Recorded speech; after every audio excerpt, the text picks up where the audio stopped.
years have come and gone since that day.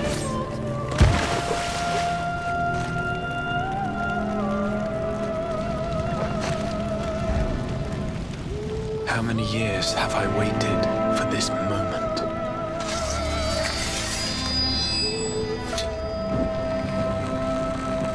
For the one that stood alone against the storm.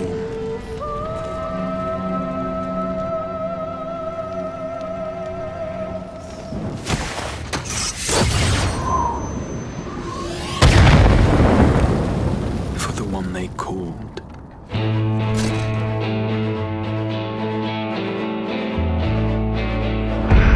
The warrior of light.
To run from my troubles.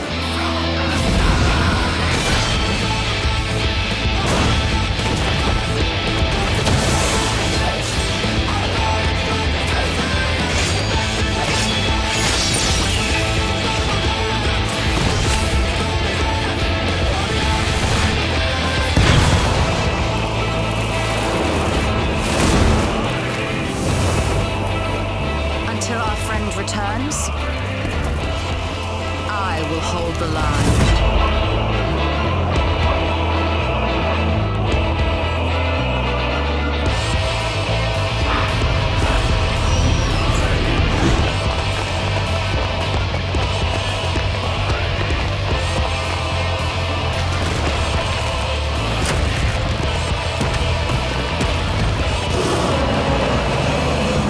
This town certainly has changed, and not at all for the better.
Look how many people there are! Should we get to it then? Pick up anything that seems the least bit device-like, and we'll make ourselves a pile. Well, if it isn't the hero of the hour, maybe you'll change our look. We've found bugger all without you. Biggs! Wedge!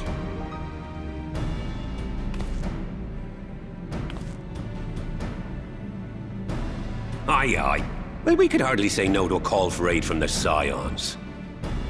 Jesse called it the chief of some other business, so we'll be working twice as hard to make up for his not being here. Thrice as hard, even.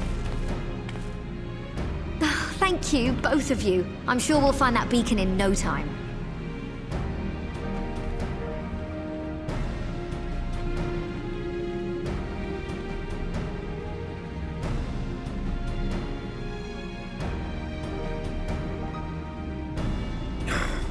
I'm not seeing anything out here. Do you reckon you could squeeze in there, Wedge? And get stuck halfway? No, thank you. I could try if you like. Tataru, no! We couldn't ask you to do that. Oh, I'll be fine. This receptionist is not afraid to get her hands dirty.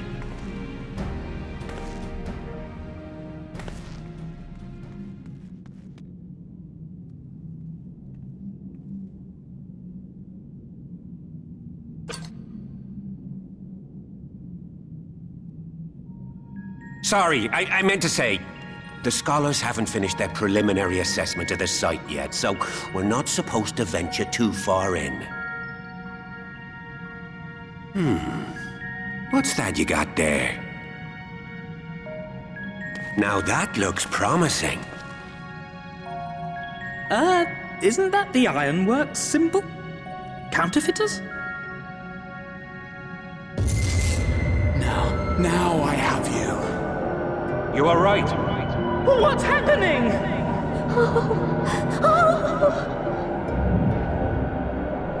Stay with me. Focus on my voice. Let expanse contract.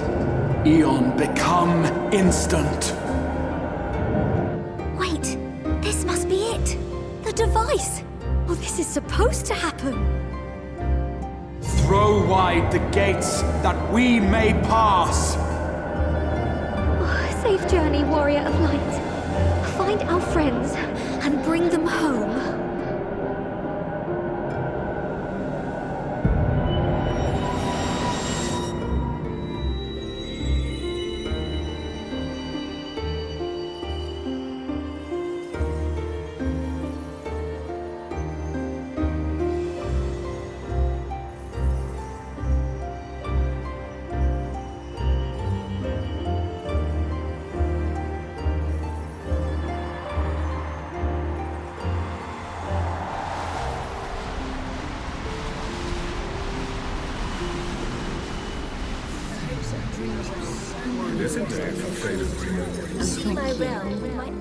The dawn's light will shine again.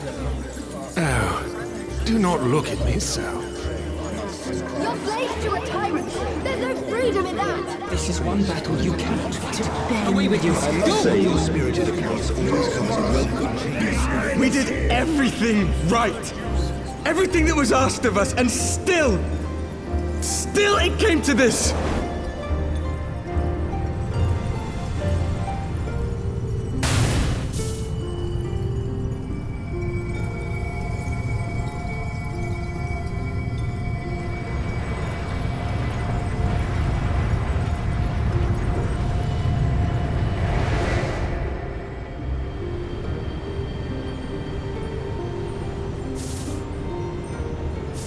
Your time has not yet come.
From endless dreams I awake.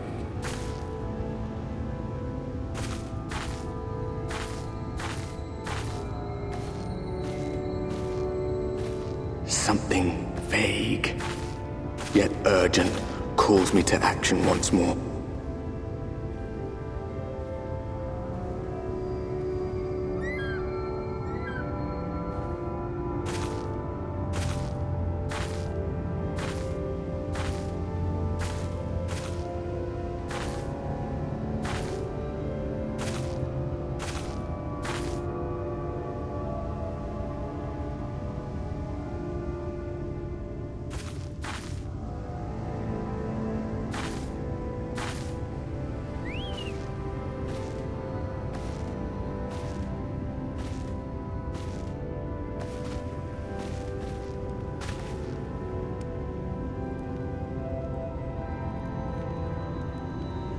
Rare to meet someone out here who's not a peddler themselves. What brings you into the wilds this time of night?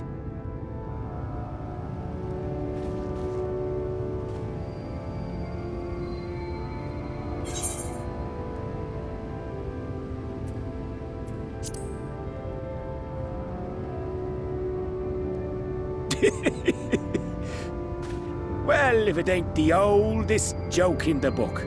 Me granddad, God's rest his soul, used to tell that one to the barman at kicking out time.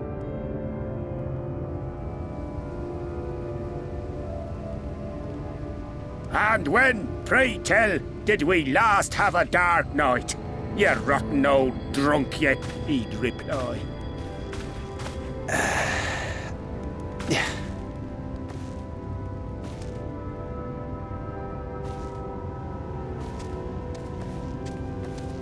Over 100 bleeding years ago, that's when.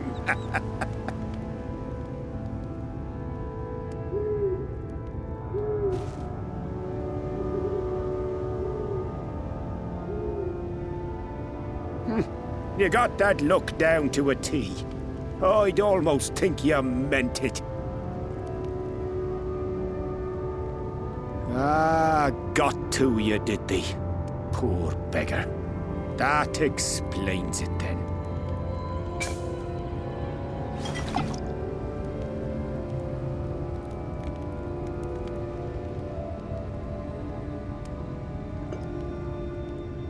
Well, I've roads to travel and wares to sell, but you'd best hurry along to the town nearby.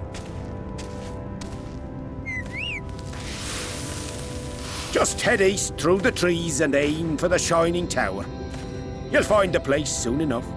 'Tis the biggest settlement for malms around.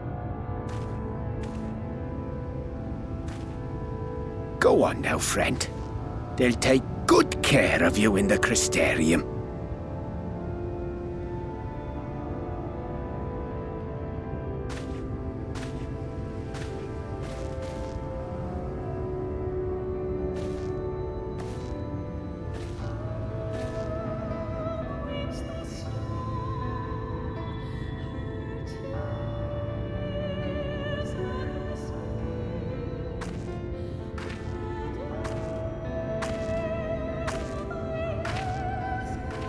Dizzying heights it rises, the gleaming spire, its tip threatening to pierce the blinding canopy. There, it will all begin anew, between dark and light, the pure and the corrupt, the one true struggle.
Halt!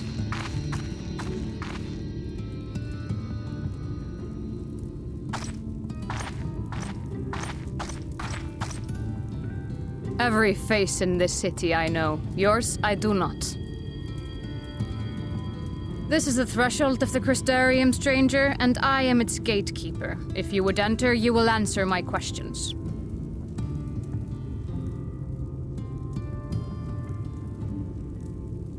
From where do you hail?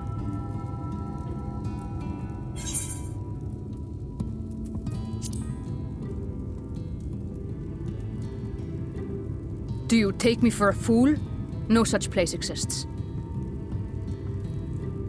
Had you given me an honest answer, I would not have barred your way. We care little here for a person's place of origin. But instead, you chose concealment. And I will not suffer you to pass.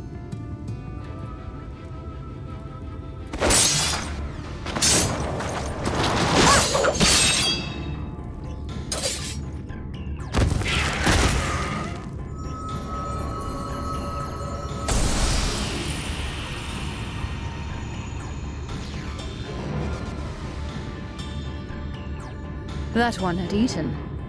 It must have gulped down the whole hand, ring and all.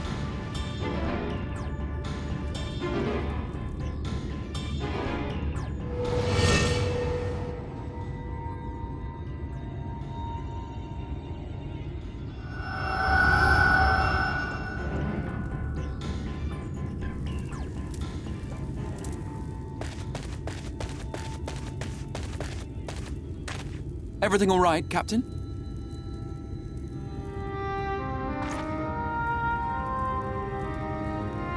Quite all right, my lord. Just a stray sin-eater, and a weak one at that. I see. Weak or not, we should be on the lookout for more.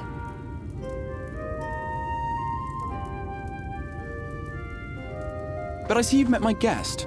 I will escort her to the Crystarium myself, if you've no objections. Another of your mysterious friends, is it? I should have known. Very well. I'll inform the others your guest is to be given the run of the city.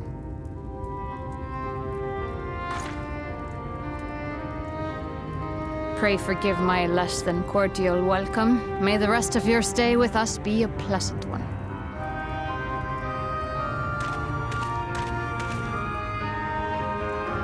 Come with me. I will answer whatever questions you have when we are somewhere more private.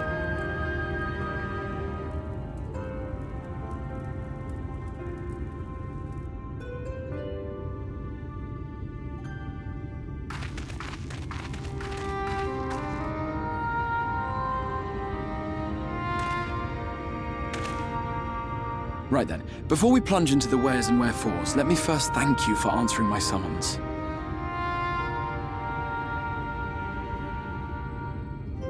I had intended to bring you directly to my personal quarters, but I fear my aim was slightly off. That you are still able to make the crossing unharmed is a great relief. And so, we come to the question of where. The realm in which you now find yourself belongs to one of the 13 reflections, or shards. The first, to be precise, even if its inhabitants are largely oblivious to the fact. As to wherefore, having been awarded the rather grandiose title of Crystal Exarch, I, in my capacity as caretaker of the Crystarium, thought to seek the aid of you and your companions.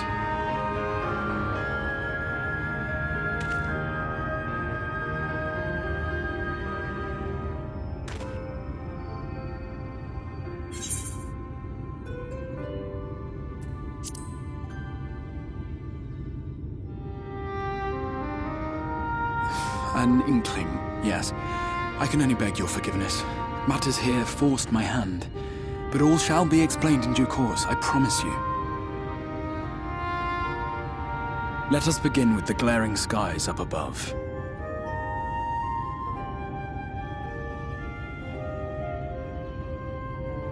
Here in the first, the world has been all but consumed by primordial light.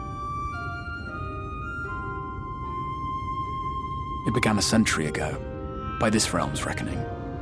A luminous flood swallowing everything in its path. More than 9/10 of this star was lost.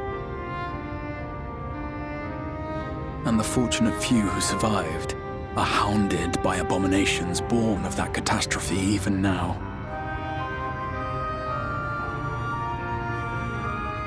Sin Eaters, we call them. The creature you saw earlier was one such monstrosity.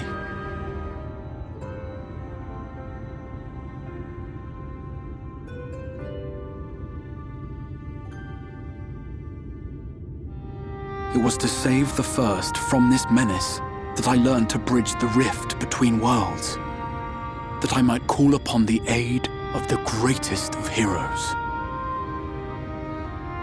And though it meant depriving a world of its champion, I had to try, for in saving the first, you would bring salvation to the source as well.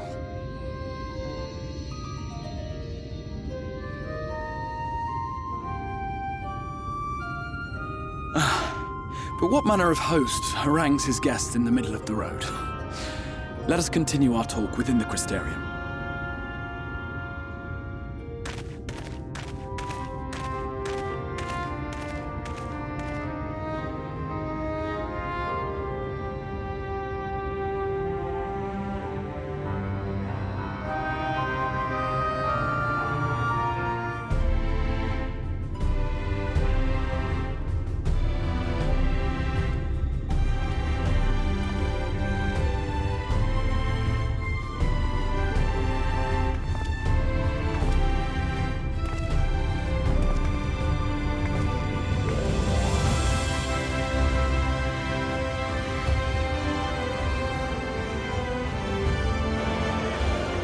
Proud and vibrant city. The sole sanctuary for the living in a world all but resigned to oblivion. Each stone was laid with hope. The town itself a symbol, a monument to defiance in the face of death. No would-be hero could fail to answer its call. For who among us does not yearn for salvation?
Welcome to the Ocular, my private study.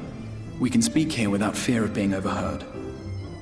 I have much to explain, but the truths which I must touch upon in doing so would cause only distress and confusion to the people of this world. Pray keep that in mind. Now, I am sure you are desperate to know the fate of your fellow Scions. To put it simply, they are here in the first. Their arrival, however, was not as recent as you may imagine. Here, time flows at a different pace from that of the source. In the space of a single hour in your home world, an entire year might pass in the first, and the reverse could also be true. The pace fluctuates without rhyme or reason, and it cannot be predicted. That said, we seem to be entering a period of near equivalence, and thus, for the moment, you need not overly concern yourself with the passage of time. As for your companions, however, Y'shtola and Eorzea have dwelled here for 3 winters, all told, while Thancred's count stands at 5. Even our more recent arrivals, Alphino and Alize, have lived in the first for almost a year.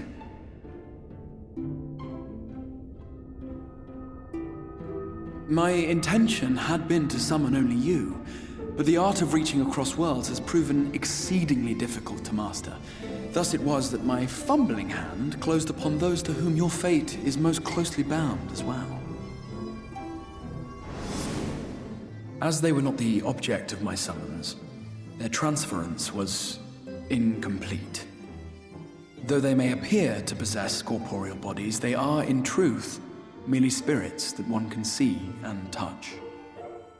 Consequently, while you yourself will be able to pass between worlds with relative freedom, they will not. Much as it grieves me, they are stranded here, unable to return.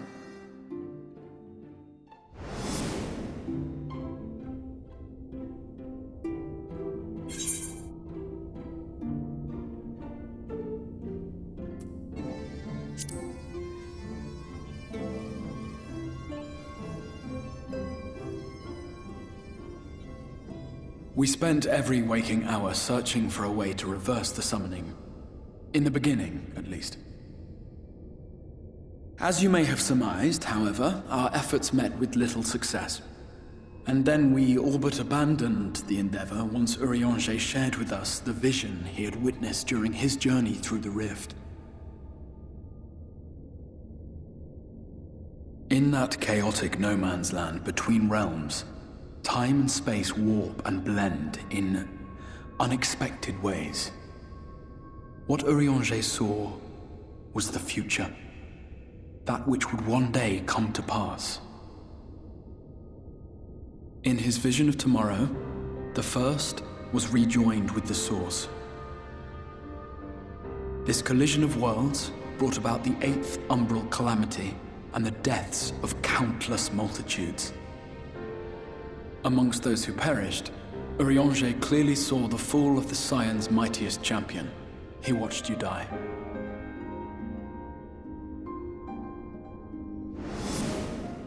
And thus did the Scions embrace their exile, and began searching this world for a means to forestall the coming catastrophe in yours. Their souls are stranded in the first, yes, but they have fought on, desperate to save their home and you from destruction. Nor have their efforts been in vain, for it was they who finally established that the elimination of the Sin Eaters will indeed serve to prevent the calamity. Considering these circumstances of our meeting, you would be forgiven for doubting my version of events. And so, before all else, I would suggest you track down your comrades and hear the tale from their lips. I shall of course be happy to assist in these reunions, and you need not make any decisions regarding your involvement until you are certain of where you stand. Meanwhile, I promise I will not rest until I have found a way to help your friends return home. What say you? Have I earned your trust for the moment, at least?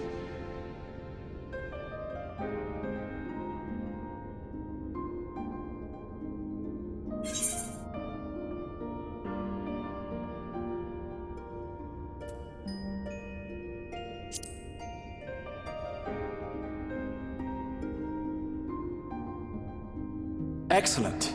You will not regret this. With that settled, we shall have to see about getting you ready for the road. Traveling across the rift has no doubt left you weary. I will arrange for a room where you might rest in comfort. While it's being prepared, perhaps I can show you around.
This is the Musica Universalis, the commercial heart of the Crystarium. What you might need to prepare for your journeys can be purchased here.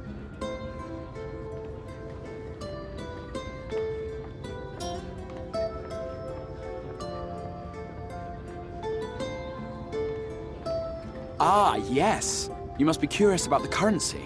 Fear not. The gil you carry will serve you well enough.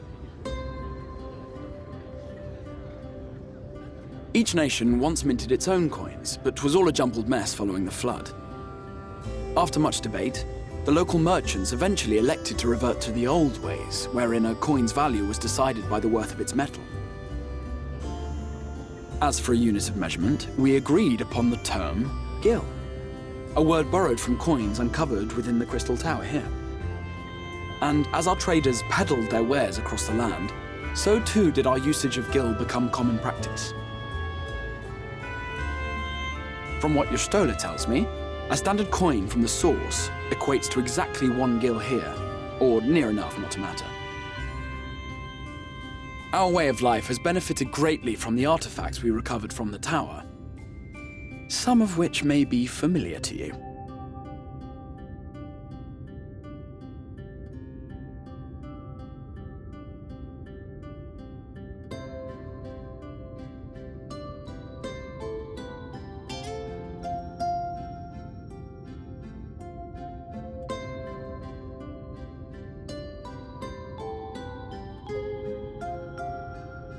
But I fear it would not be practical for us to provide everything to which you are accustomed. You shall need a means to access the commodities of your homeworld.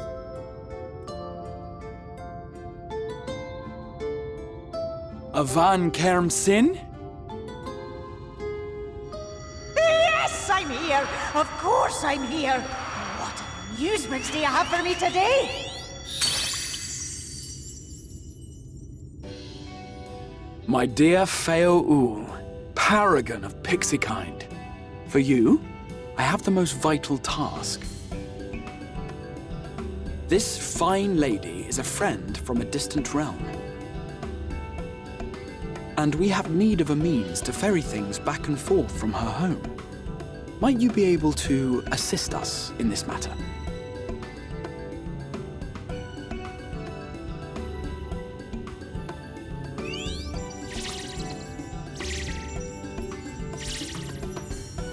You came from beyond, didn't you? From beyond the rift? How wonderfully exciting! What a brave and reckless and marvelous thing you did! You've the heart of a pixie, you do. After careful consideration, I have decided to grant you my assistance. Make a pact with me and the fun can begin. But answer me this, traveler. Did your garments come with you when you crossed over? Your teeth? Your nails?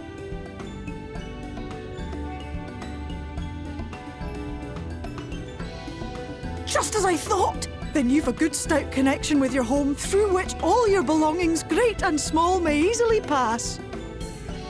From this moment forth I will be your Isne Fis, and you my Snae Yak. Like the branch which sprouts from the sapling, our bond will flow unbroken from one to the other. Raise your hand.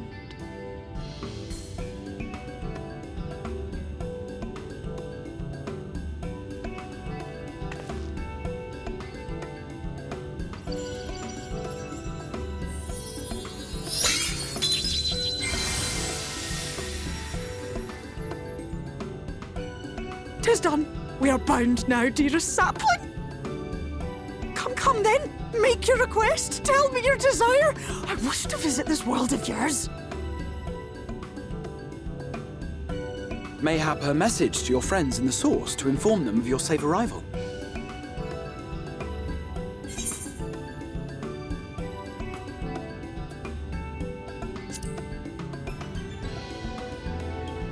Consider it done.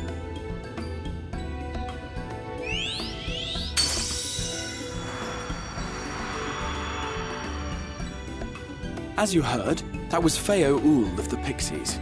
Their kind possess an affinity for magic akin to that of arcane beings. They rarely show themselves in populated areas, but Feo is insatiably curious even by Pixie standards, and seems to have taken a liking to the Crystarium.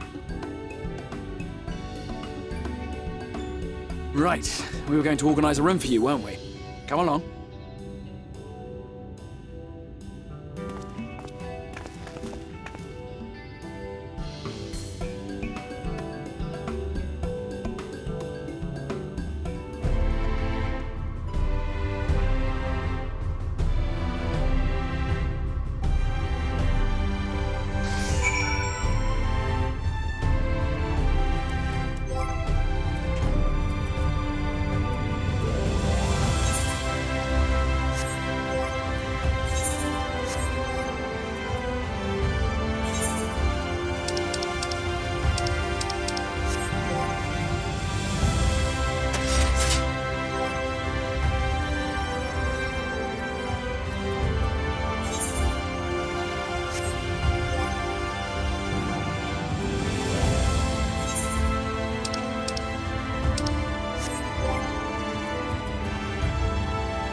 You.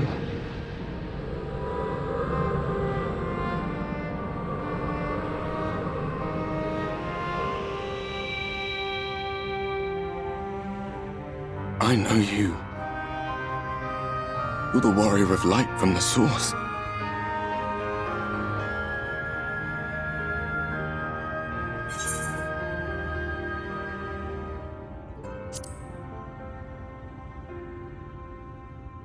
What? Did you just... You can hear me? Oh, gods, how long has it been?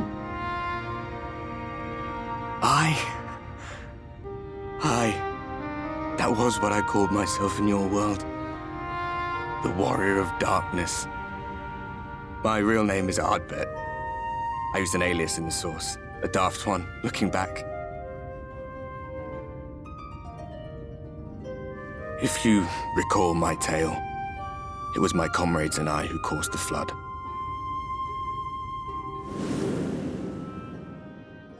We thought our home doomed. And so we listened to the Scions. Let them guide us to the source and try to hasten their goddamned ardor.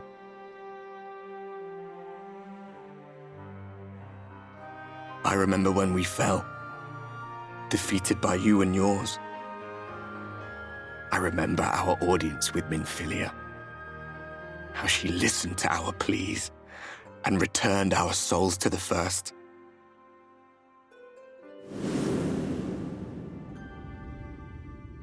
The flood was poised to swallow Norvrand. Minfilia and my friends, they surrendered what little they had left to hold it back. Just faded away, leaving me to bear witness.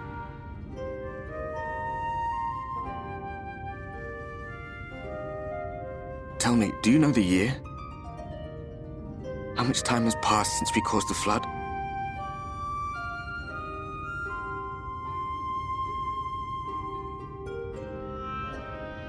$100 years. 100 long years.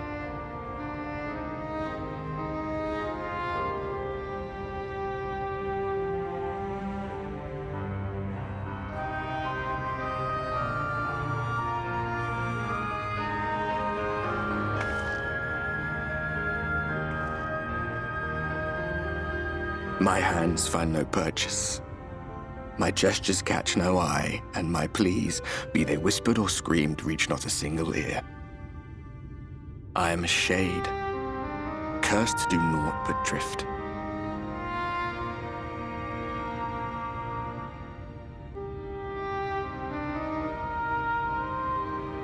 I feel as if I've been walking forever. I hardly noticed when my mind and body began to fray at the edges. Bang! My senses were sharp again. I felt like a fish being reeled in, and before I knew it, I found myself in this room. Why is it that you can see me? What are you even doing here, come to that?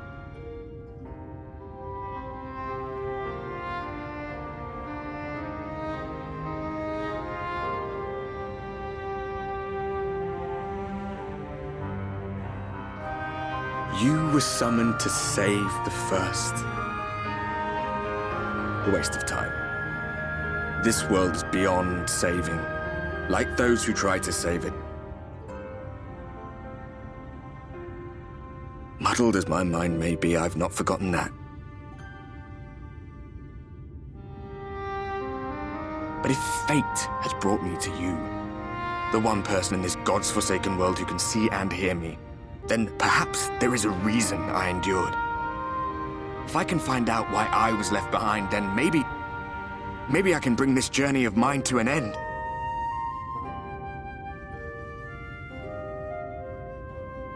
Well, I'll be watching, Warrior of Light. But do me a favor. Be careful out there. This world has had its fill of heroes.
Ah, how did you find your new quarters? I trust you were able to rest.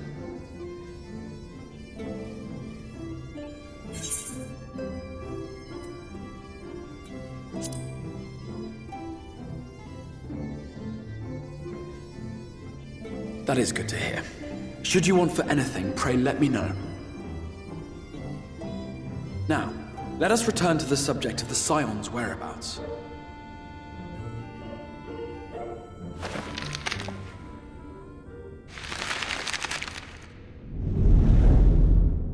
This map shows the lands of Norvrand, the only area to be spared the Flood of Light. The Crystarium is here, in the region known as Lakeland. To the north is the fairy kingdom of Il-Meg. That is where you'll find Eorzea. To the east lies the once prosperous civilization of Rak-Tika. Your Stola is stationed there, in the heart of the forest. Alas, neither location can be reached without considerable difficulty. As such, I would suggest you first seek out one of the twins, each of whom is stationed but a short flight from the Crystarium.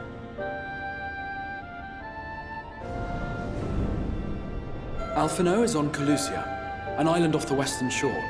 It is home to a city called Yulmore, where the rich and privileged while away their days in idleness.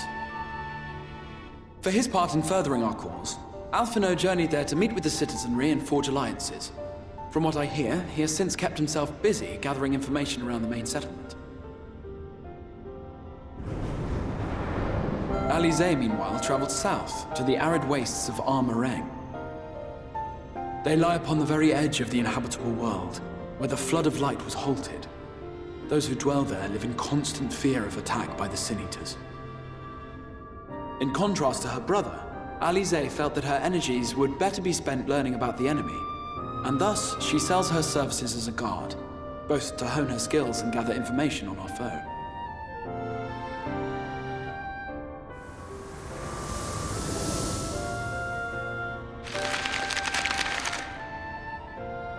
So, will it be Calusia or Armareng? It matters not which you choose to visit first. Simply inform me once you have made your decision, and I will see to it that you are provided with a suitable mount.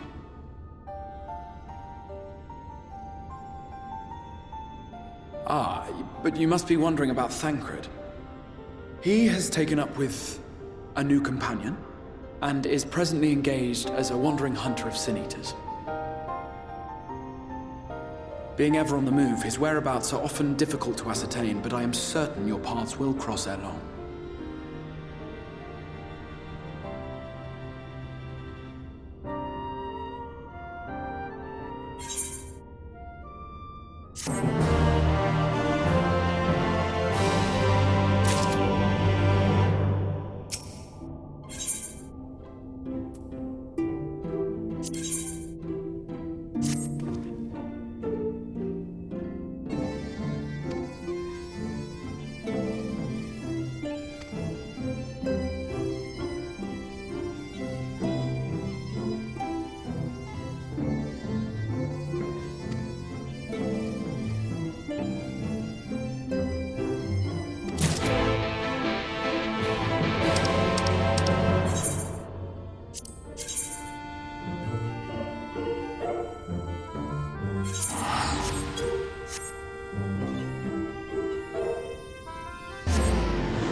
Areng. From this parched earth, the nation of Nabath, Areng, once rose. When I journeyed here, long ago, I spoke with a sun-weathered elder. He told me Areng meant majestic land in the language of his people.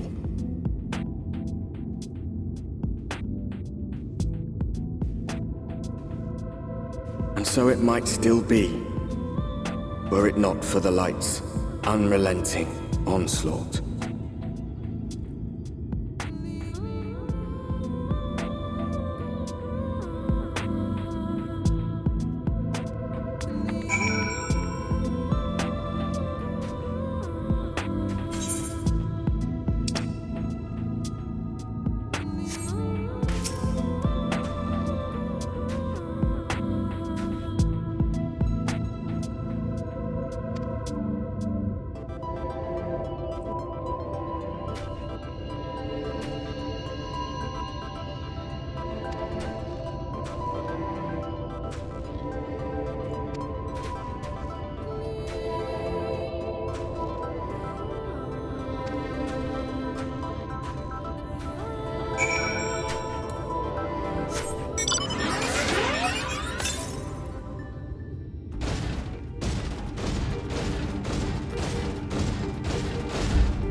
Master Gengen. This is the friend of the Exarch I was telling you about. Very good, very good. Though friend or no, all are welcome in Mordsook. Souk is Mordish for city. As things stand, this souk boasts the largest and busiest marketplace in all Armorang. You'll find ore from the mines here, of course, but all manner of other things too, many of them rare. As I told you before, not many visit Armorang by choice, but Mordsook's a different story. Merchants come from miles around to purchase the relics the Mord dig up. Aye, that they do. For Mord do not dismiss the spoils of the earth. We clean them and polish them and reveal to the world their true value. That is why they come here, come from far away, come with much money. And so our souk is always busy, busy, busy. No such thing as a thing no one needs. You say that every time, Master Gengen. Some sort of family motto, wasn't it? Or perhaps a Mord philosophy, for which we should all be very grateful. Would that everyone was so willing to take in refugees regardless of race or creed. Now then, if you intend to spend any time here, you'll want to gain the trust of the locals. And there's a little custom all newcomers are expected to observe. The cracking of the coin purse. You buy one thing from the market. Price can be low or high, just as long as you buy. As the good Mord says. In fact, the Exarch sent a little something to cover this very expense. A Verbert gold piece, no less. The first I've held in years. Verbert gold? Real Verbert gold?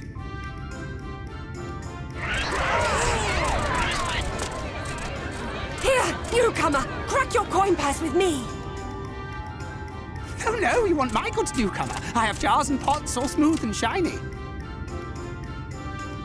Over here! Come and look! You buy, you buy?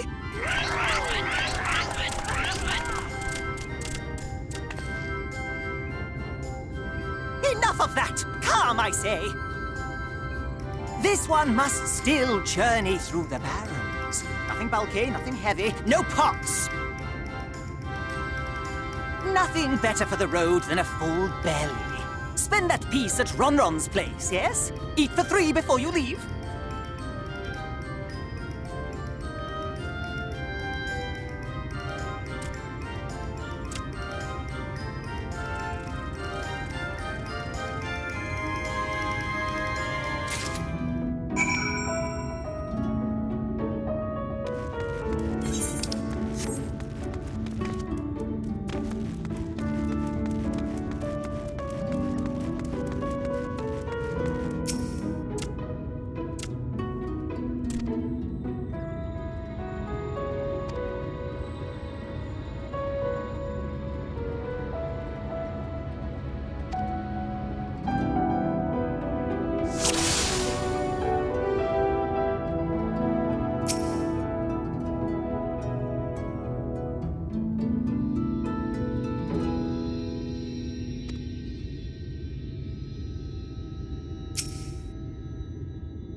Just a lesser sin eater. Nothing to write home about. I knew you'd turn up sooner or later, but I had been hoping for sooner.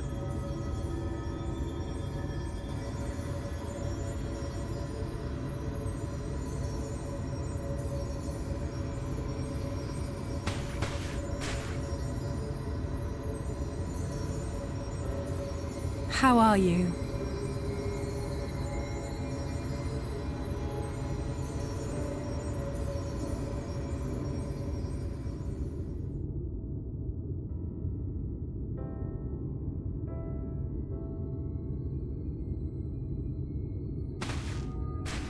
We've fought them to a standstill, then.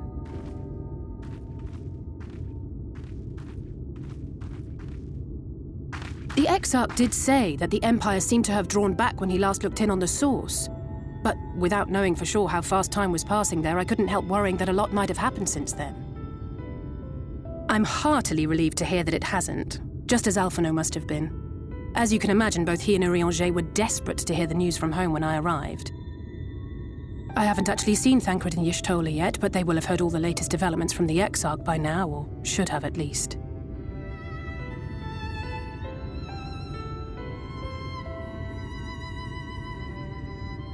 When I think of how frantic Tataru and the others must be, I want nothing more than to rush back and reassure them. But we still haven't found a way to reverse the summoning, and even if we had, we couldn't just ignore Eorzea's vision. He may use 10 words where 1 would suffice, and they may often obscure as much as they reveal. But on this matter, he was as clear as day. I do not doubt for one moment that he saw what he claims. Nor how difficult it must have been to speak about them. The 8th Umbral Calamity and your death aren't exactly topics for idle conversation. As much as I might want to go home, I don't want to go home to that. We can't allow the rejoining to happen, which means we have to save the first from the Sin Eaters.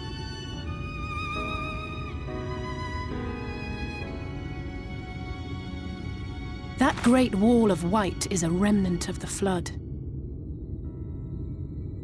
100 years ago, the balance in the first tipped decisively in favor of light. From that moment, it rose and swelled with each passing day, and then, without warning, it burst forth like water from a broken dam. A colossal wave of pure light, drowning everything in its wake. Only Norvrant was spared.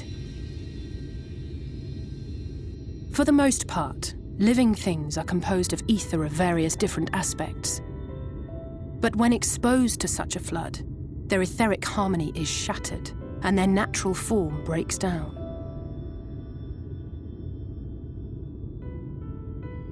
Then they either perish, or are warped into mindless abominations.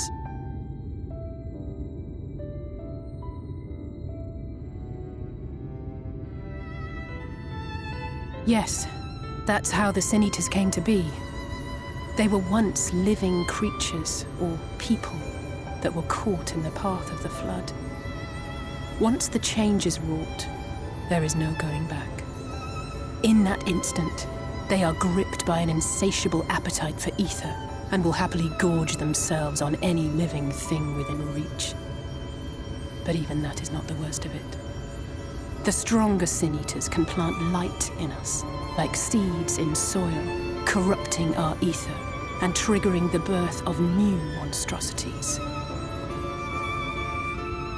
They are creatures of base instinct that exist only to feed and to multiply. They feel no pity, know no remorse, and are utterly deaf to reason, which is why they must be destroyed. Every last one of them. The infirmary is full of the Sin Eaters' victims, left here to spend their final hours waiting for the change to overtake them.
Look, over there, where the wall is broken.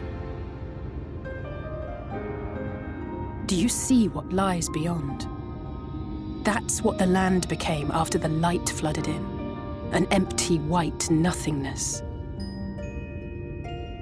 Life cannot exist in such conditions. The primordial light would wreak havoc on the body's etheric balance.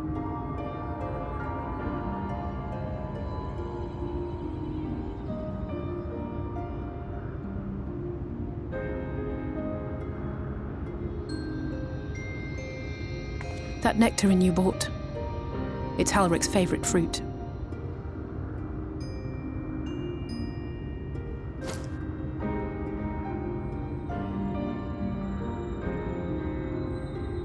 Most of the patients, Halric included, survived the attacks of powerful eaters.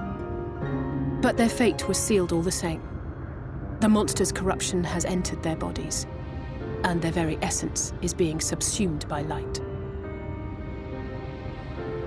The twisted state of the world itself just makes matters worse. Under normal circumstances, a person's ether naturally tends to equilibrium. But for these poor souls, the opposite is true.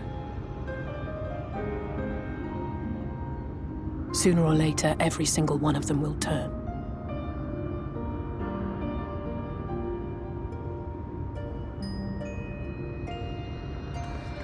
Tesleen and the patients, they all know this. They know what has to be done before the change goes too far, before the eater within takes over. The preferred method is mixing poison into their favorite food. In my time here, I've borne witness to a lot of last meals.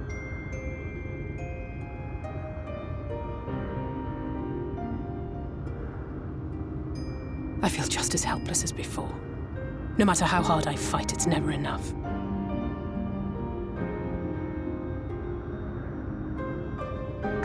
But it's a war I mean to wage, nonetheless. Speaking of wars, do you remember how I made you promise not to leave me and then promptly collapsed? Well, let's just say I had a few choice words for the Exarch concerning the timing of his summons.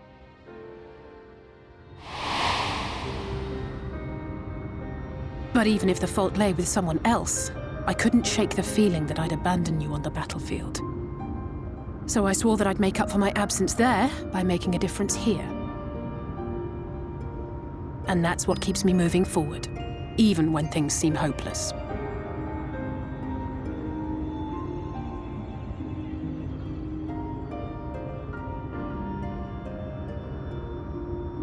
On which note, it's time we headed back. The longer we keep Tesleen waiting, the harder this will be for her.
Speak up if you'd like another helping.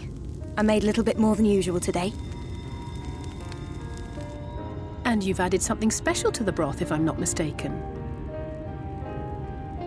Aye, well, it's not often we have visitors from the Crystarium, so I may have thrown in a few extra bits and bobs.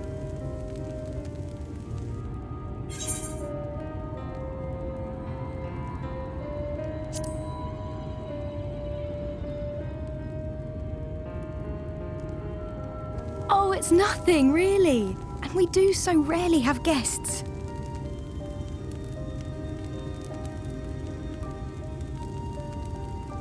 In a place like this, you learn to take what moments of happiness you can get.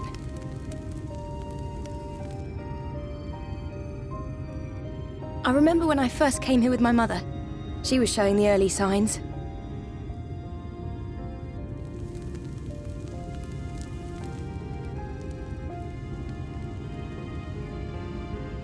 I knew there was no way to save her, but I just couldn't face what needed to be done. That's the way of it for most people. Why they travel from arms to stay here. Beaten, broken souls come to wait out the inevitable, to receive the mercy of a painless death.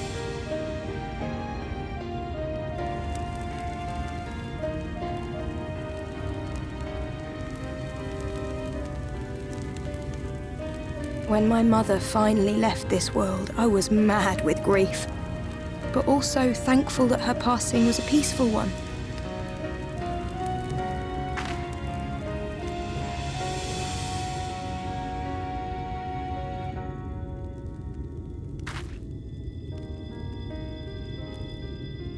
It's never easy, ending a life you've cared for, even when you believe they go on to a better place. I often find myself wishing the Warrior of Darkness would come and do that part for me. The Warrior of Darkness?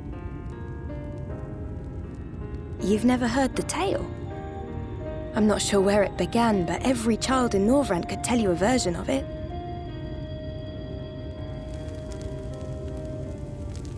Warrior of Darkness, servant of death, take care of our souls at our dying breath. Let sinners and eaters of sin go with thee, that all may return to the sunless sea. Well, that's the version I was taught anyway. It's just an old bedtime story. He's certainly never deigned to visit us here. Which is a good thing, surely. He sounds rather ominous. Do you think so? I always liked the idea that he treated every soul the same, even the Sin Eaters.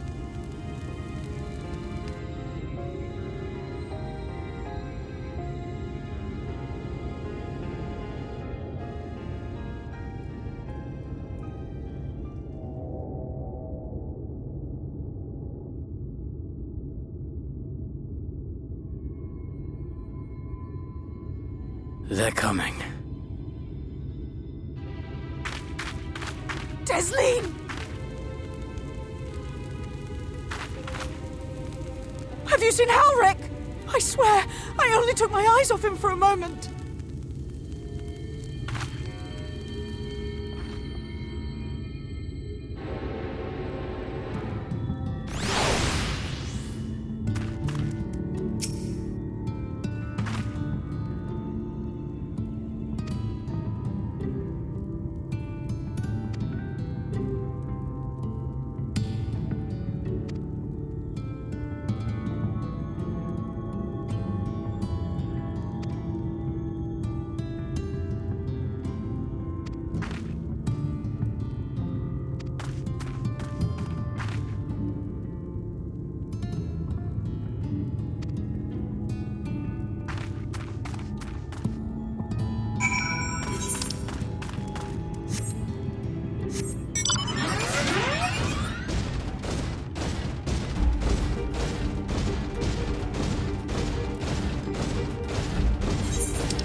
Any sign of him?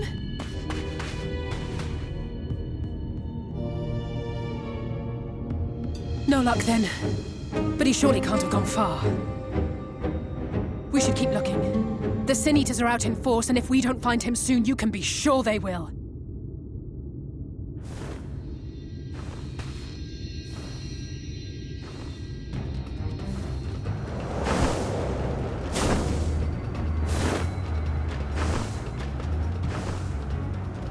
Did you see the size of that thing? It must be one of the nasty ones. Wherever it's going, it can only mean trouble. After it!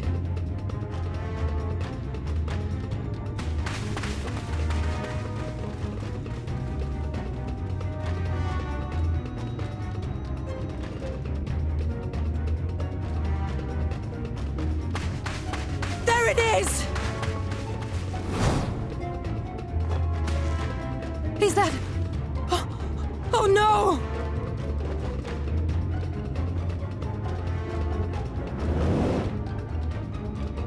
Ulrich!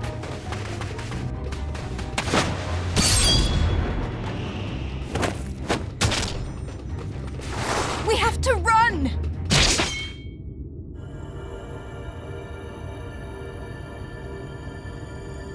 Tesleen! No!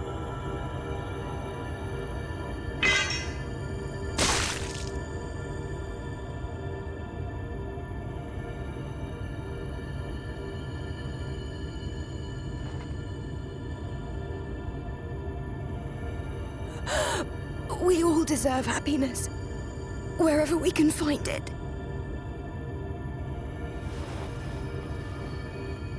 The time left to you is precious. No one should die in pain. Mother, I...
The whistling breeze, mute. The pounding surf, frozen. Time itself takes a breath. At light's edge, all is perfectly still. The world captured in a painting, locked in a moment. Music, faint and fleeting, drifts coastward on the lifeless air. And in the distance, beyond the broken earth, a city beckons.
And how is business today, Mistress Theva?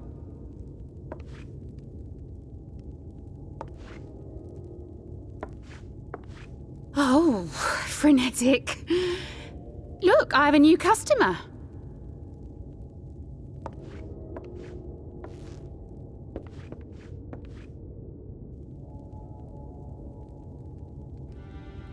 Tis good to see you, my friend.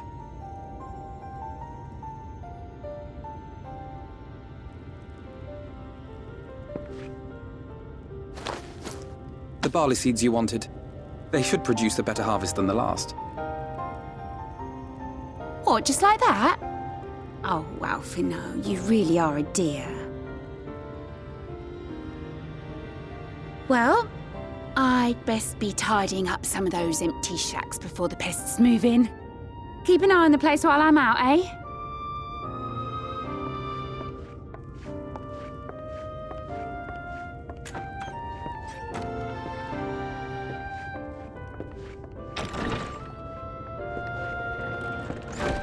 It seems an age since last we spoke. Not since the prisoner exchange in Doma. And Yotsu. It has been even longer for me, of course, if you count the days I've spent here. But the time has only added to the relief I feel seeing you safe and well.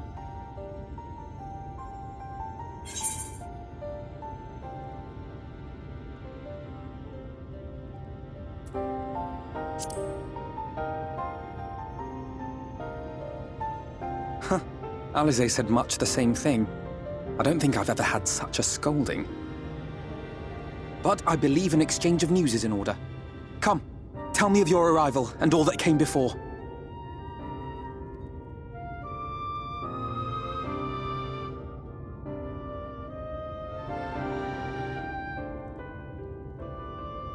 I see.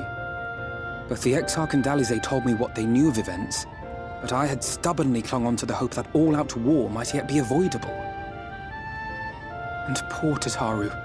She must be sick with worry. We must endeavor to return as soon as we may. It would be nice to bring her good tidings for a change.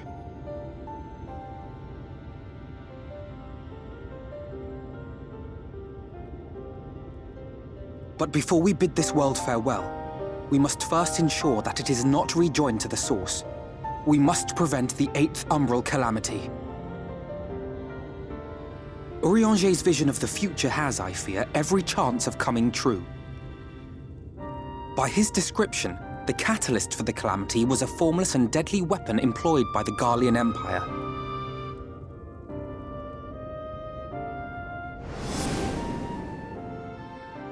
Which can only mean one thing.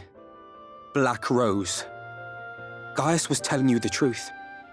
When we were on the trail of the Scions, we saw evidence that the gas was being manufactured once more. Gaius was adamant that the project had been scrapped. But so long as there are wars to be waged, there will always be those determined to win by any means. And thus simply destroying the existing stores of Black Rose would do little to alter fate's course.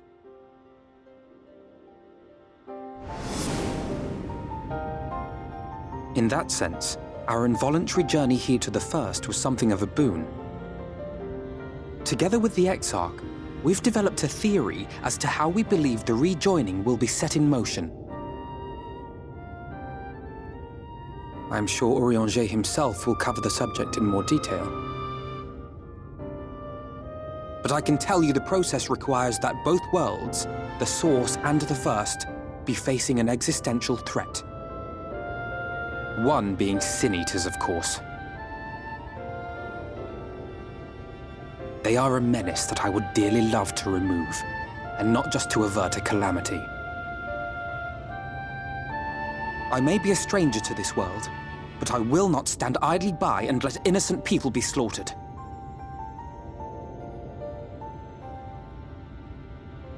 That is what brought me to the gates of Yulmore. Ignoring its pretensions as a kind of capital city to what remains of the world, it is nonetheless a center of power and authority. If any solutions are to be found, I believe our search should begin there. What say you, old friend? Hungry for another adventure?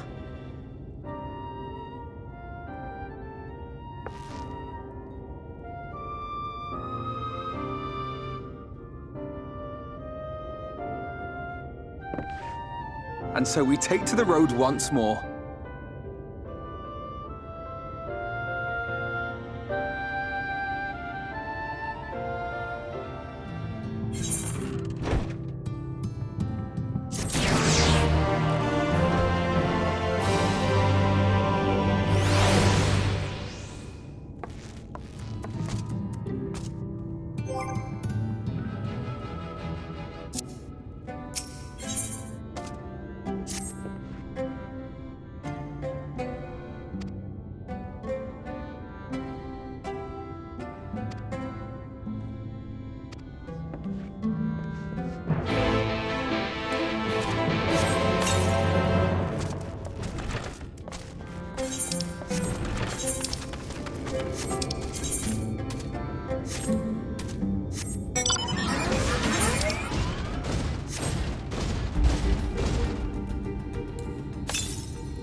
That gate up ahead is known as the Open Arms, and Yulmore itself lies beyond. This, meanwhile, is the aptly named Gate Town, the dwelling place of the many desperate souls who hope to be chosen to live in the city proper.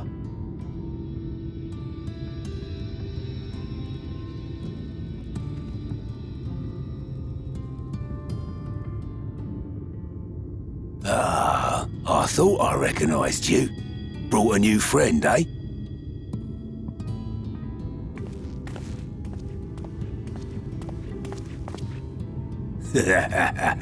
I'll bet you got a trick or two up your sleeve. Maybe even 3. Care to show me?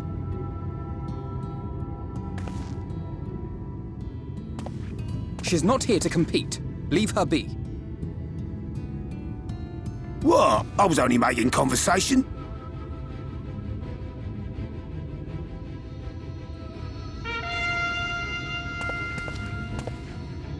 Ladies and gentlemen, your attention, please!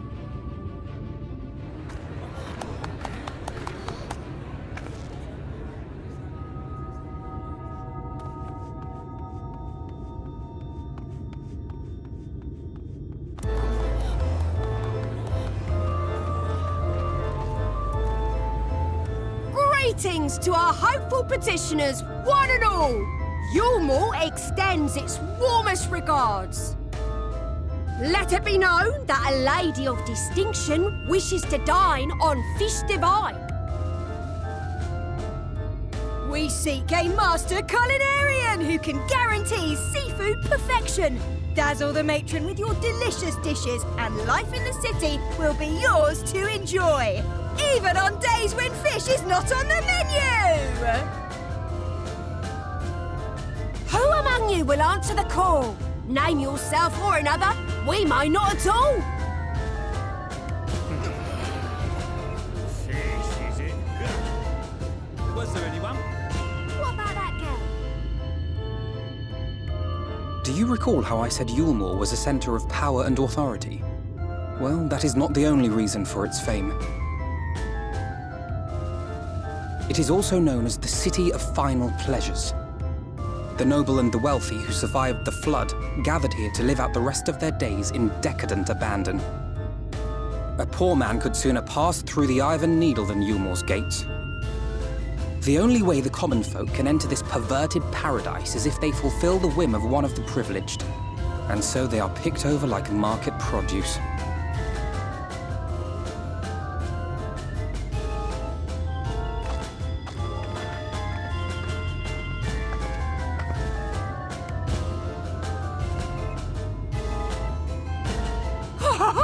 What a catch!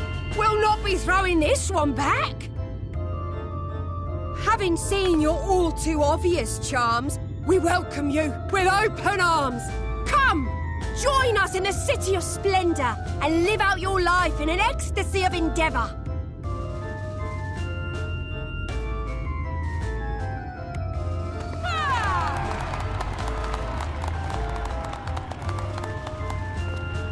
Oh, just look at those expectant faces. What could you possibly be waiting for? Well, well, what have we here? An extra share of meal to celebrate our newest resident!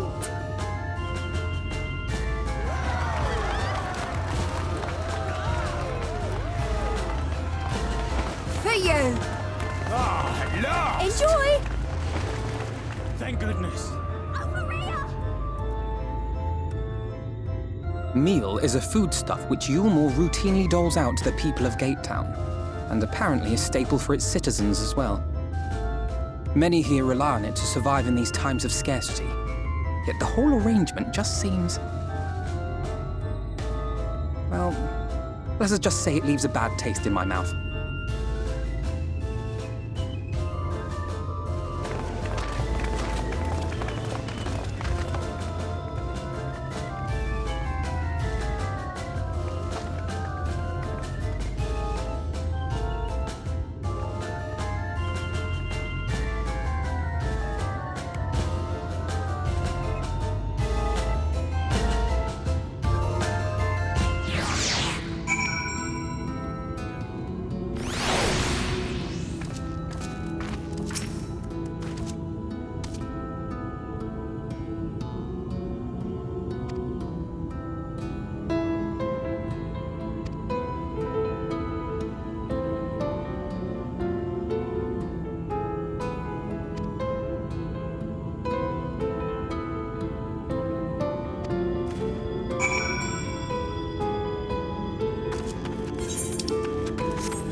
there you are.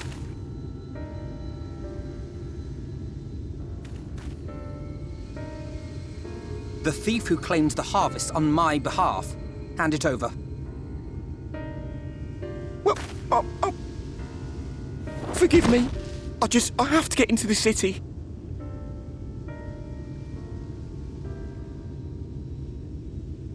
I have no family and all my friends have already been chosen.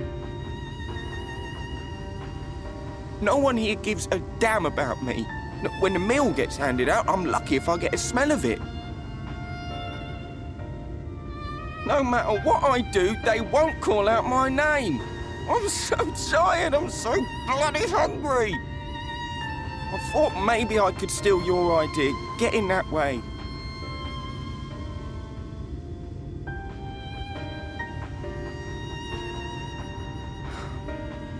What is your name? Kaishir.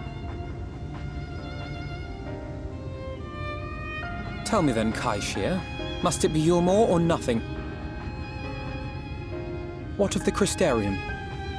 They may not offer charity, but you would be fairly compensated for any work you did. No, it has to be Yulmore. That's where all my friends are. We made a promise that we'd live together in paradise.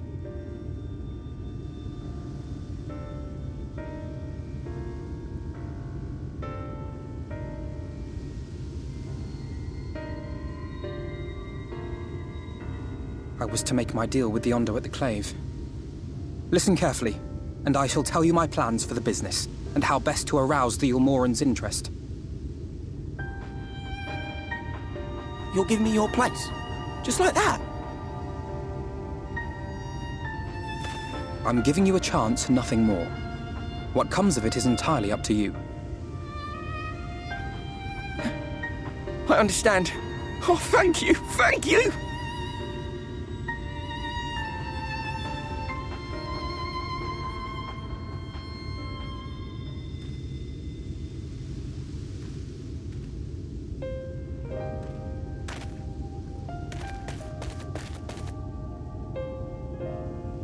This was but one path. There will be others. But for young Kaishir, it was the difference between life and death. I do not regret my decision, yet I will admit that a part of me wonders if it was for the best.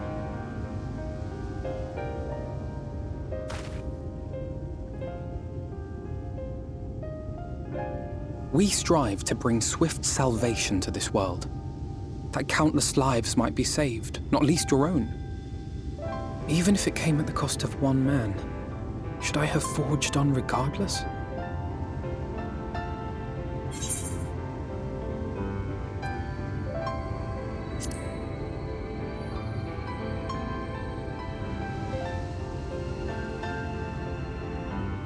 Indeed, we will find another way, I promise you. Shall we return to Rite, then?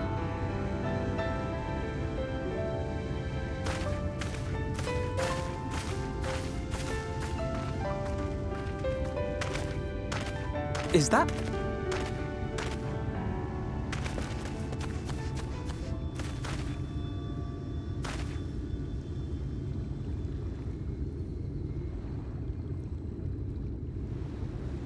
I can't be sure, but I think someone's in trouble.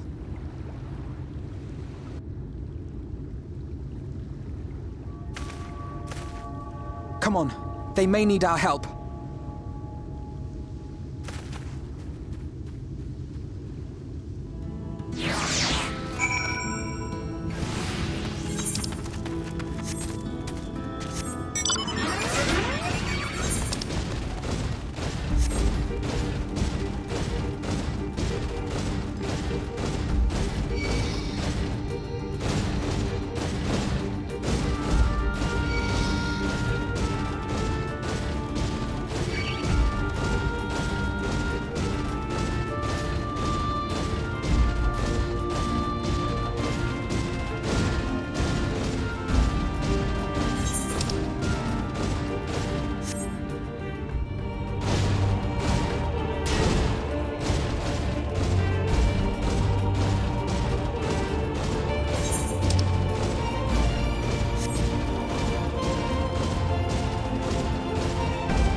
Redemption is beyond us.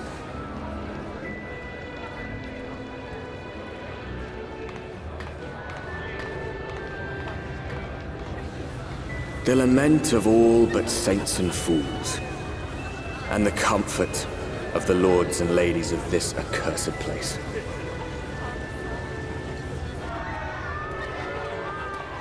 Once they held fast against the madness, only to embrace the coming cataclysm and delight in the end of days.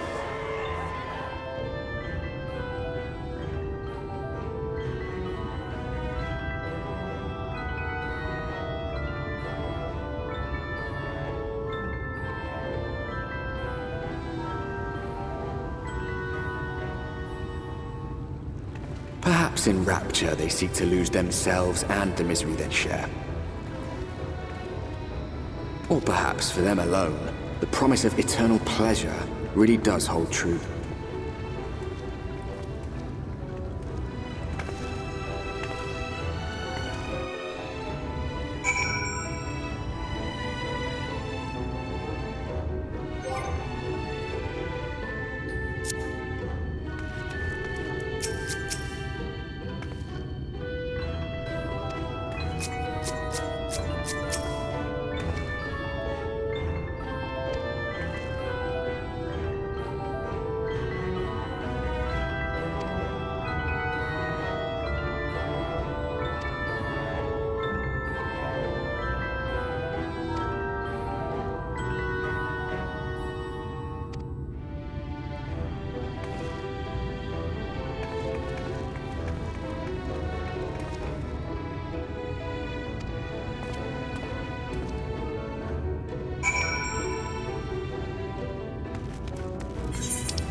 this, then?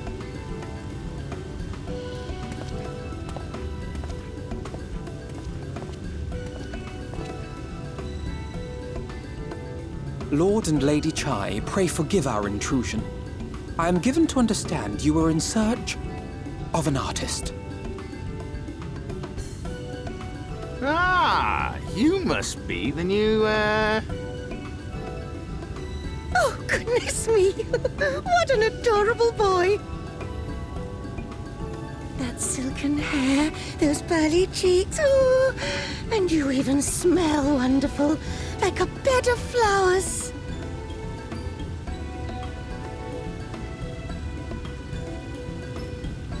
I approve of this one, dearest. I am positive he'll paint us the most delightful pictures. yes. Well, as long as he paints better than that talentless wretch we sent packing last week.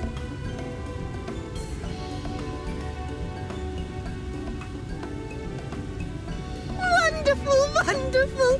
Welcome to Yulmore.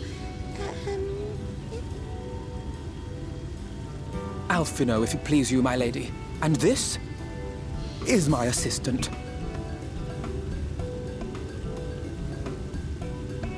Your assistant?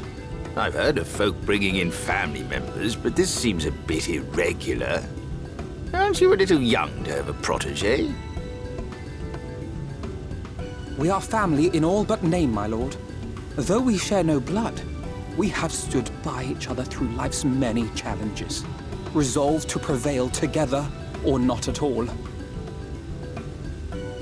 Of all people, 'tis she who best understands my work.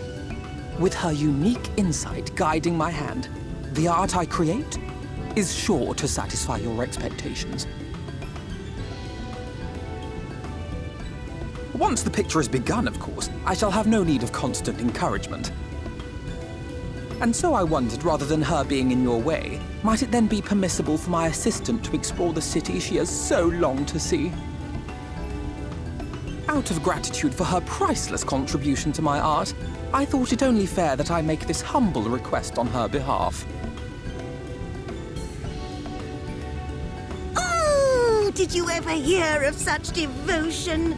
Of course your assistant must have her wish. She shall be free to roam to her heart's content. Isn't that right, darling? Oh, yes. Yes, of course, dearest. Quite right.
That's him. That's Vorthri.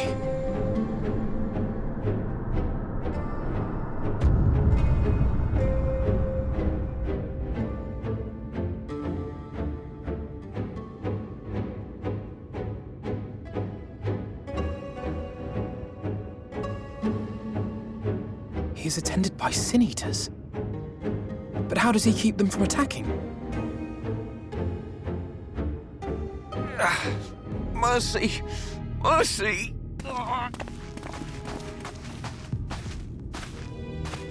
By the 12.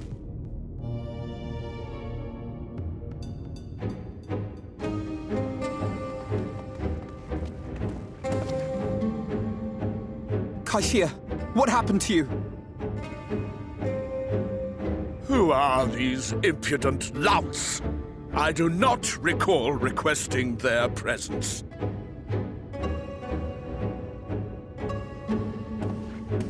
Lord Vorthri, what is the meaning of this? Why is this poor man bleeding to death on your floor?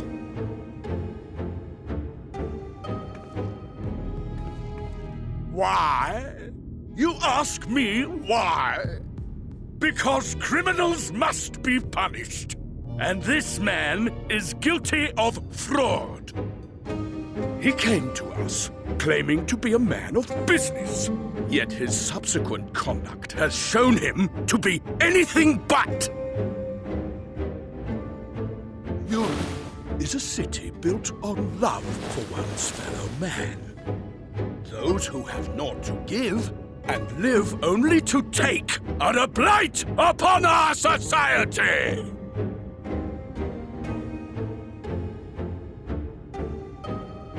To atone for this crime, I ordered that he fling himself from the balcony. And he had the temerity to weep. Please, my lord, anything but that! What then is a man of mercy to do, but offer the sinner another way to show his contrition? Another way? Meaning what exactly?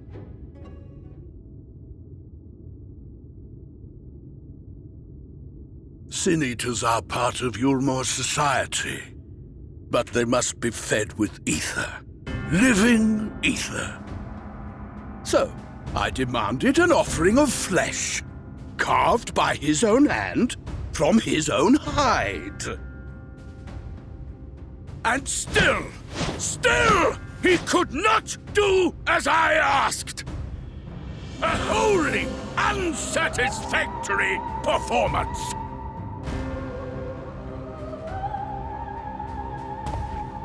Tis true that Kaishia won his place here by fraud, but his actions were driven only by a desire to share in your paradise.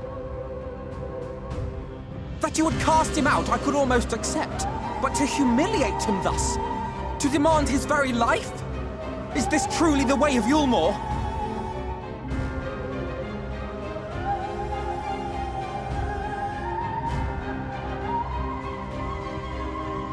Oh, you dim, deluded child.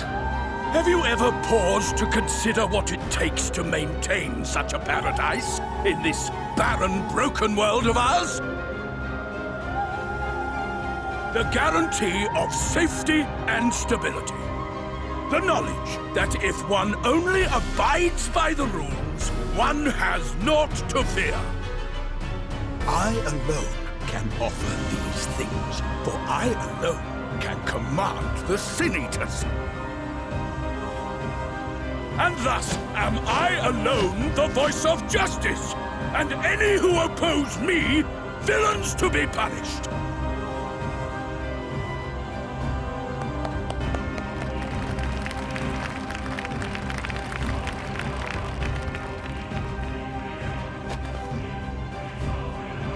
People call this paradise.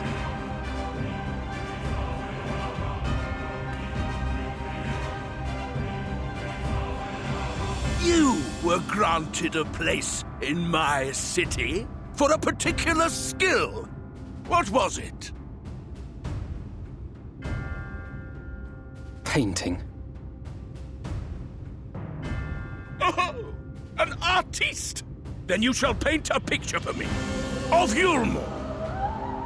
If I find your art pleasing, then I may excuse this display of insolence.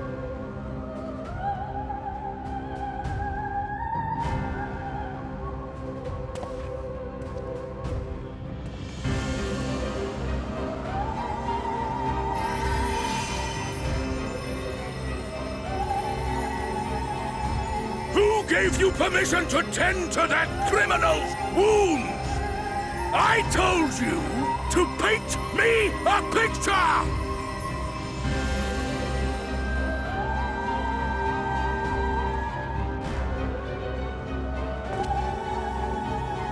What you need is a mirror, not a painting. It will capture the horror I see before me far better than I ever could.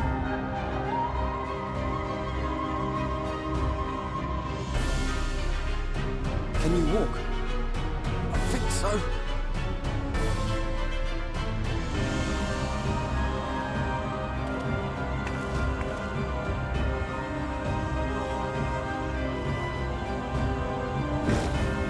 Did that little worm just insult me?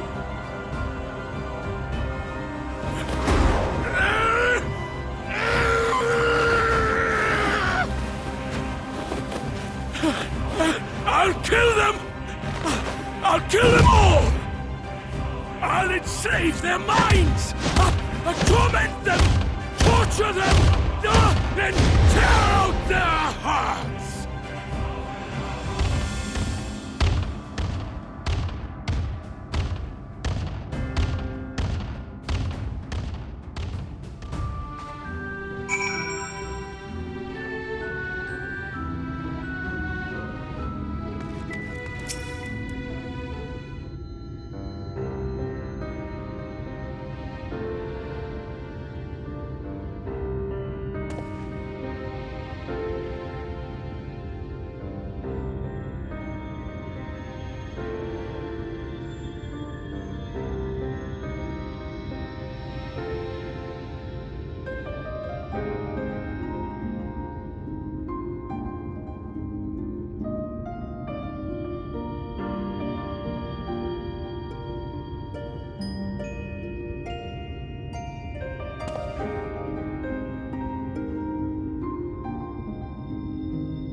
And so you return. Have you gained a better understanding of the crisis now faced by the First? Better is not the word I would use. Some lands may have been spared the flood, but the survivors live only to suffer. There seems no end to the horrors inflicted by the Sin Eaters. Indeed. Those abominations are a calamity in their own right. And I can well imagine how hopeless the task of eradicating them must seem to you. But after countless battles and untold sacrifice, we have identified a potential weakness. Sin Eaters are drawn to serve the strongest of their kind, a class of creature we call Light Wardens. And from what we have been able to ascertain, only a handful of these entities exist.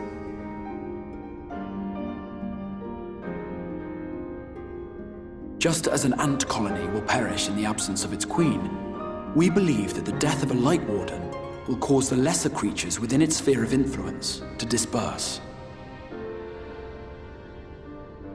I have a feeling Yulmur might have something to say about any concerted action we take against these monsters.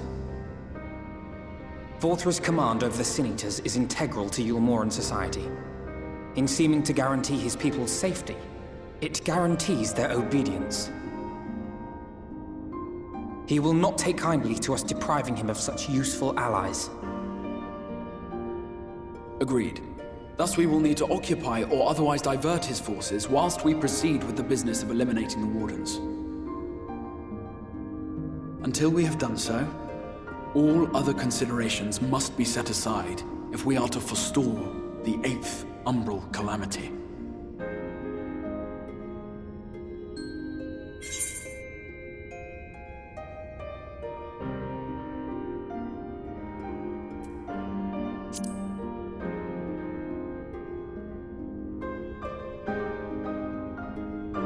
Your uncertainty is understandable, given the circumstances.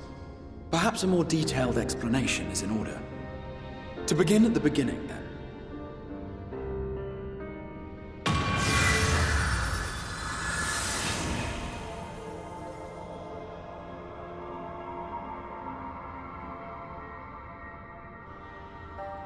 In the ancient past, a single star was divided into 14 worlds.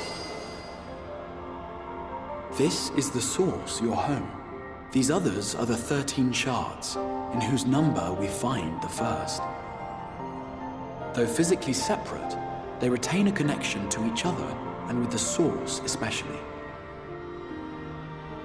Now, let us assume that a given element in one of the shards attains abnormal ascendancy.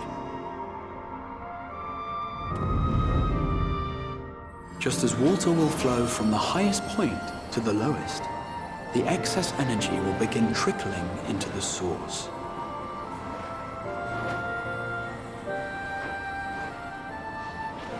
And such an influx of ether will of course exert a palpable influence. If the element in question were fire, then drought and wildfires might ensue. If it were ice, one might expect the weather to turn bitterly cold. As ether continues to pour in, such phenomena will become more and more extreme, until eventually, a single, untimely event triggers a disaster which cracks the barrier dividing the two worlds.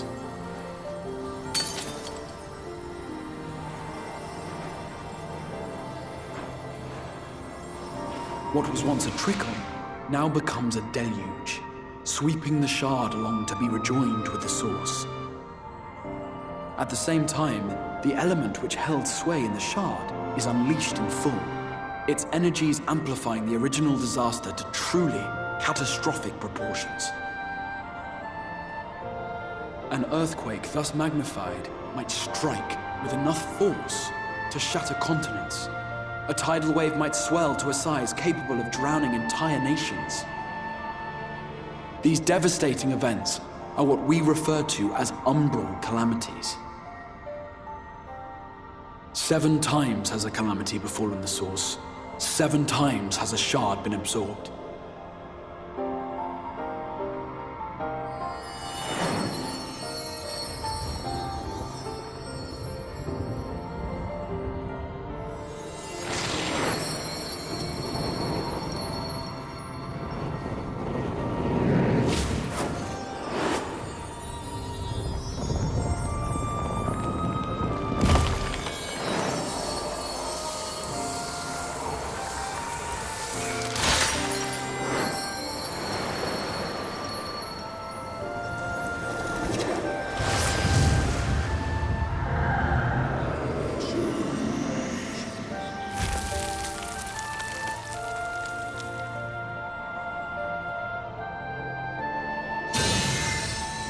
At present, the light-drowned realm of the First stands perilously close to meeting the conditions for a rejoining.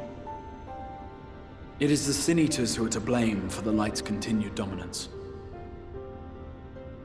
In addition to attracting their lesser kin, the Light Wardens I mentioned earlier radiate ether, saturating every corner of their territory with light. Even here in the flood-spared region of Norvrant, their influence is strong enough to banish night from the sky. Thus, if we are to restore balance to the First and head off a potential calamity, it is imperative that we put each and every Light Warden to the sword.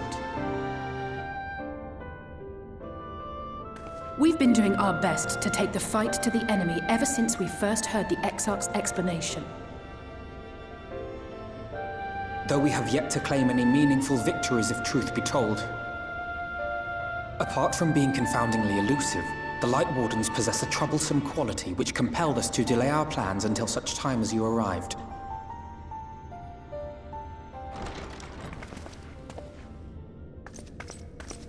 Forgive the interruption, my lord, but Hallminster Switch is requesting reinforcements. They say the Sin Eaters are attacking in force, and the village could soon be overrun.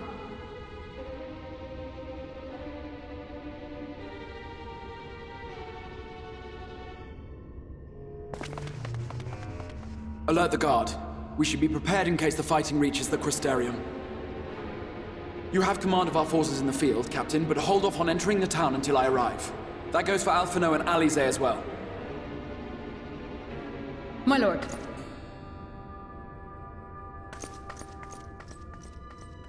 Pray, lend us your strength.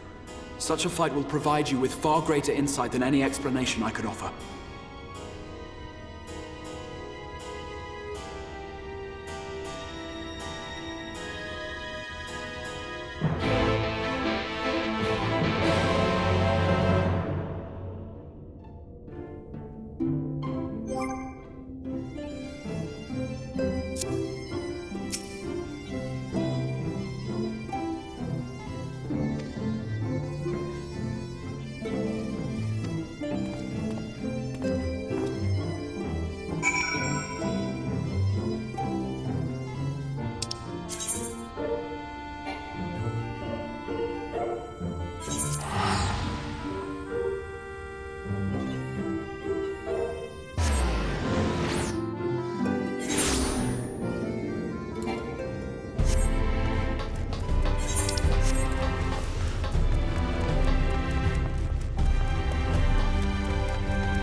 appealing to me. Valiant, protect me!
It's releasing its ether! Fall back! We cannot let it touch us! Quickly, my lord, we must withdraw! That will not be necessary, Captain. Though I appreciate your concern. The eternal light of these creatures has confounded us for nigh on 100 years. For each we have put down, another has risen up in its place, born of the self-same ether relinquished by its predecessor. But now we have a way to contain that corruption.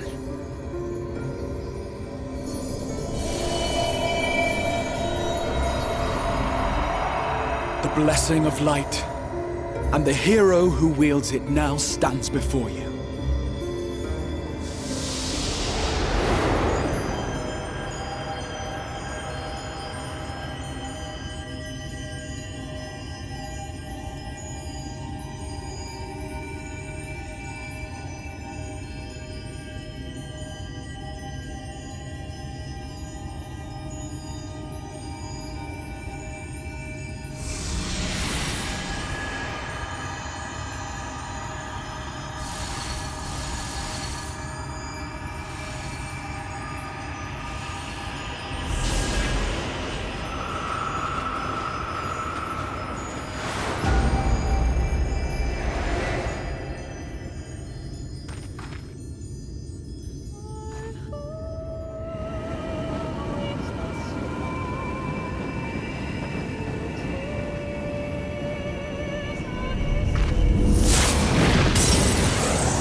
Behold!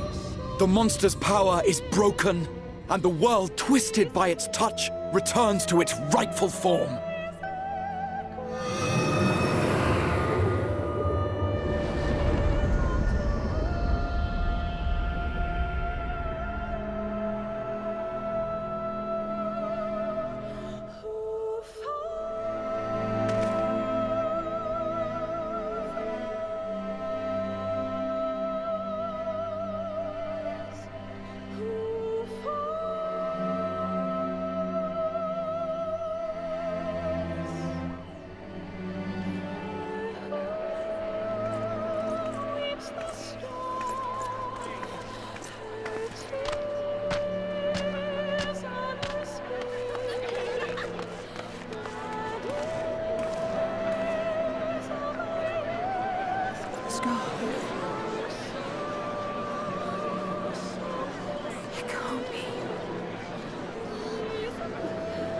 What's happening?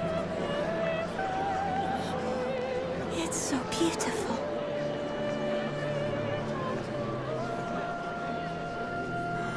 The sunless sea. The warrior of darkness has come.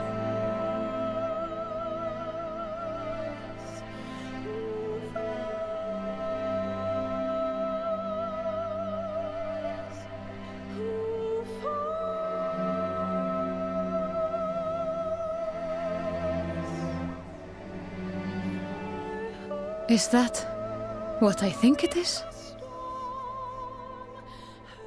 The night sky. As it should be.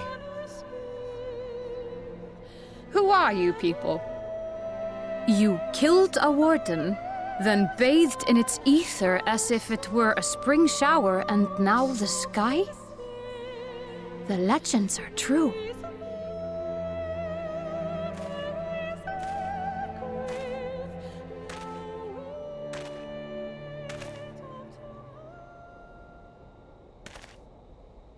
My lord? How many years have I waited for this moment?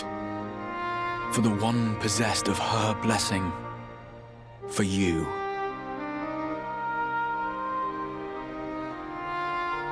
You have vanquished the Light Warden of Lakeland, and for the first time in a century, darkness has returned to the mantle of night. Without the ever-present light to sustain them, the Sin Eaters will have no choice but to retreat. Yet our victory is far from complete. Though darkness has fallen here, the other wardens yet bask beneath burning skies, feasting upon what little life remains. Even should it cost me all I have, I would see each and every one of them slain, that this world might be spared from oblivion. Not only for the first, but for the source as well. Save one, and we save the other. But, be that as it may, I concede it was wrong of me to summon you to this fight against your will. I swear, on my life, I will one day atone for that deed, but for the present, I beg you stay and see this fight to its conclusion. Cast down the Wardens and restore darkness to the first.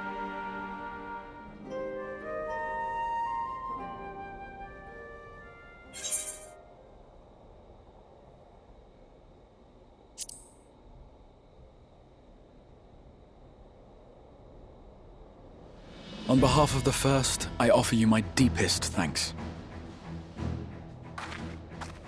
I understand there is much at stake here, Exarch, but why do you risk yourself so readily? It must have been a dangerous drain on your ether to summon even one person across the rift. I do it for my people, of course. To give the Crystarium the tomorrow it deserves. That is true now, yes, but the city had yet to be built when you first called forth the Crystal Tower. I'm simply curious to know what prompted you to commit yourself so completely to this particular course.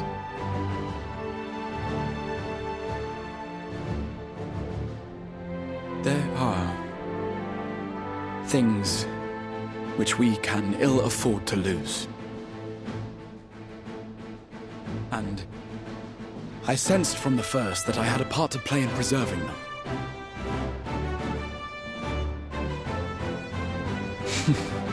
Forgive me.